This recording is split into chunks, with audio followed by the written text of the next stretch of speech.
Hello everyone, welcome back to Believer Science Academy Bengaluru. This is topic of the day discussion, and in today's topic we are going to discuss about the Railways Amendment Bill 2024. We'll understand the provisions and we'll understand the controversies, we'll understand the criticism, and we'll also try to give a way forward to this bill. Okay, so why it is in news? Because recently the Lok Sabha has passed the Railways Amendment Bill 2024 amid heated debates between the government and the opposition. This bill aims to streamline governance, modernize the structure of Indian Railways, and consolidate legislative provisions. Okay, many aims are there. So we'll see what are the provisions of this.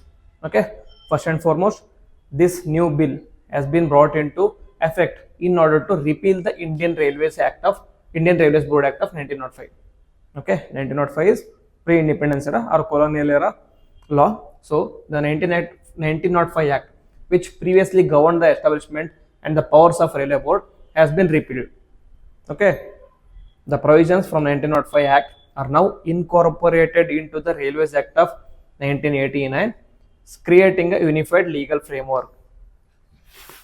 Previously, Indian Railways, there are two acts which are dealing with Indian Railways, that is Railways Act of 1989 and there was Indian Railway Board Act of 1905. It dealt with establishment of Railway Board. Now this has been incorporated in the Railways Act only. Okay, so that instead of having multiplicity of rules and regulations, we can have a single law. And then this step eliminates the legislative redundancy and simplifies governance. Okay. Next, a repeal of the Indian Railways Board Act of 1905. Okay, so it empowers central government to decide the number of railway board members, prescribes the qualifications, experience, service terms for the chairman and members, determine the methods of appointment for these positions. Okay, this aspect, that the power given to central government, the new bill gives power to central government to deciding the number, composition of the members or railway board, and qualifications for the board members, and also determine the method of appointment also. These provisions have been criticized by the opposition government because it is taking away the independence or autonomy of the railways and it is giving more power to central government. And other provisions include, it is aimed at streamlining the legal provisions, that is, it consolidates laws for easier administration, reducing the need for cross-referencing between multiple acts. Okay, instead of separate Railway Board Act, now there is a Railway Act of 1989 which is being amended, which provides for everything. It updates qualifications and terms for Railway Board members, potentially improving the governance and leadership. Next, what are the administrative integration? Okay, it is providing for administrative integration, that is, it retains the Railway Board's centralized authority while promoting operational efficiency. It also paves the way for decentralization and encourages private sector participation in railways. Okay, this aspect, that is encouraging private sector participation in railways, has also been a point of contention that opposition feels that this can be this method or this step is a precursor to privatization of railways. Okay, precursor to privatization of railways.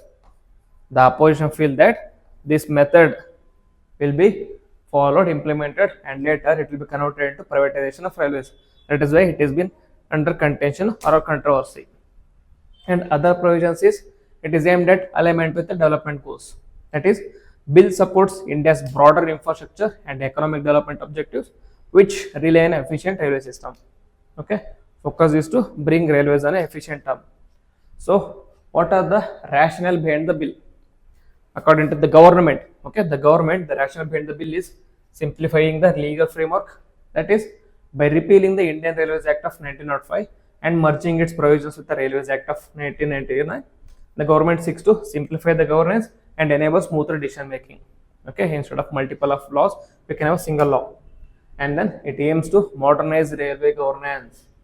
Since its establishment, Railway Board has operated under the 1905 Act, which is a colonial era act. Okay, very old act. So the bill aims to align the Railway Board's functioning with the modern governance practices, which ensures improved operational efficiencies. This operational efficiency word is very important. So It also aims for development and efficiency, that is enhances administrative efficiency and strengthens the Indian Railways capability to meet the demands of the growing economy. Okay, so Indian Railway is the backbone of Indian economy. Okay, most of the people who like travel or who commute prefer railways for a longer distances because of its cheap nature, because it is able to host more number of people compared to roadways, waterways, etc., etc. So it becomes important for railways to improve or modernize according to the need of the Indian people or Indian citizenry.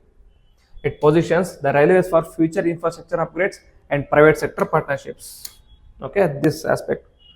Okay, so what are the concerns raised by the members of opposition? That is the what are the issues? Okay, that is about privatization concerns. As I explained, the opposition members fear the bill could pave way for the privatization, potentially making rail travel unaffordable for the economically weaker sections. Then loss of independence, that I told you. Critics argue that increased government control over the appointment may reduce the autonomy of the railway boards, which will affect the functioning, because now there will be more involvement of the government in for decision making. Then restoration of discounts, that is some MPs demanded the restoration of fair discounts for senior citizens, journalists, and economically weaker groups, which were suspended during the pandemic. Okay, they want this to be restored.